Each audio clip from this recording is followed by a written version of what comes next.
வாழ்க வளமுடன். இனிய காலை வணக்கம். அருள்நிதி ராஜேஸ்வரி மோகனின் அன்பு குரலில் இன்று ஒலிப்பது 90 வினாடி காத்திருப்பு தாங்க. Just 90 seconds only. காத்திருக்க முடியுங்களா? அணுகுண்டினால் ஏற்பட்ட பேரழிவின் சாட்சியாக உள்ள ஹிரோஷிமா நகரின் அட்டாமிக் பாம் டோம் மற்றும் பீஸ் மெமோரியல் மியூசியத்தில் இருந்து இத்தகைய பேரழிவை தரும் சினம் தவிர்க்கத்தான் இந்த 20 வினாடி காத்திருப்பு பதிவுங்க. 90 செகண்ட்ஸ் வெயிட்டின் ஒரு வரி உளவியல் சிந்தனை ஔவையின் ஆத்திச்சூடியில் உள்ள உயிரியல் தொழில்நுட்ப விளக்கமாகிய 60 சினம் தாங்க. இனிமையான வாழ்க்கைக்கு தடையாக உள்ள சினம் என்னும் சின்னத்தனத்தை தவிர்த்திட நம்மை அருட்தந்தை அவர்கள் வழங்கியது சினம் தவிர்த்தல் என்னும் அகத்தாய்வு பயிற்சிங்கிறது நம்ம எல்லாருக்கும் நல்லா தெரியும் இல்லைங்களா? சினம் வந்த பின்னாடி தீர்த்தல் அப்படிங்கிறத விட சினம் வராமல் தவிர்த்தல் சிறந்த வழி இல்லைங்களா? நாம் தெரு வழியை செல்லும்போது பாதையில் கண்ணாடி துண்டுகள் சிதறி கிடப்பதை பார்த்தாலும் காலில் செருப்பு இருந்தும் கூட கண்ணாடி துண்டுகளை தாண்டி செல்கிறோமே, அதுதாங்க தவிர்த்தல் அப்படிங்கிறது. நமக்கு கோபம் வர்றப்போ நம்ம மூளையில் இருக்கிற அமிக்டலா அப்படிங்கிற பகுதி நம்ம புத்தியை சிறைப்பிடித்து விடுதுங்க. இதை அமிக்டலா கடத்தல், அதாவது அமிக்டலா ஹைஜாக் அப்படின்னு சொல்லுவாங்க. அமிக்டலாவா அப்படின்னா என்னன்னு நீங்கள் கேட்குறது புரியுதுங்க. அமிக்டலாங்கிறது மூளையின் மையப்பகுதியில் அமைஞ்சிருக்கிற ஒரு சின்ன பாதாம்பருப்பு வடிவ அமைப்புங்க.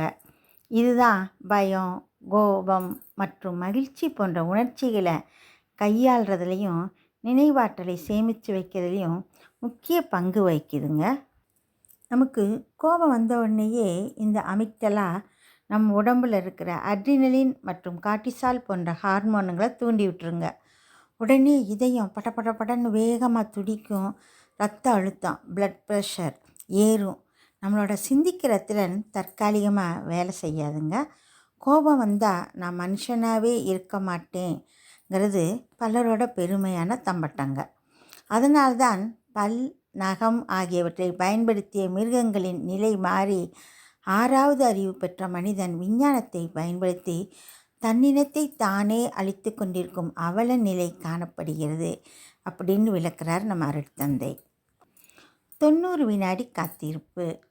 சினம் தோன்றும்போது அமிக்டலா உருவாக்கும் கோபத்தை உண்டாக்கும் வேதிப்பொருள்கள் நம் இரத்தத்தில் கலந்து மறையிறதுக்கு 90 வினாடிகள் மட்டுமே, அதாவது 90 செகண்ட்ஸ் மட்டும்தாங்க ஆகும்.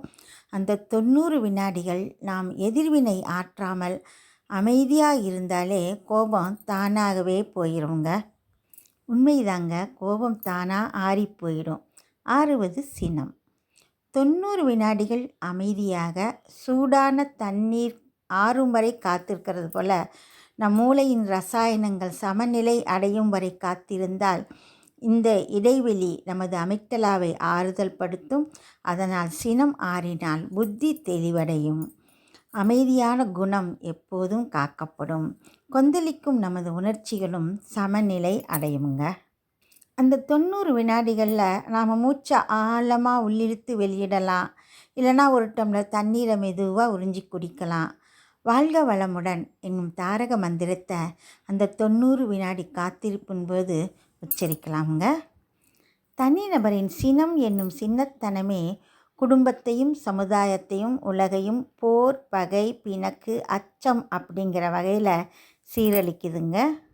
உலக சமாதானமே தமது உயிர் மூச்சாக வாழ்ந்த உலக சமுதாய தொண்டர் நம் அருட்தந்தை அவர்களின் 116வது ஜெயந்தி நாளில் 14/8/2026 போரில்லா நல்லுலகம் மலர்ந்திட உலக சமுதாய சேவா சங்கத்துடன் இணைந்து தொண்டாற்றி இன்பம் காண்போம் அப்படிங்கிற சங்கல்பத்தை நாம் மேற்கொள்ளலாம்ங்க. உலகில் போர், பகை, அச்சமின்றி மக்கள் உழைத்துண்டு வளம் காத்து வாழ வேண்டும். வாழ்க வையகம், வாழ்க வளமுடன், வாழ்க வேதாத்திரியம். அனைவருக்கும் நன்றி. வாழ்க வளமுடன்.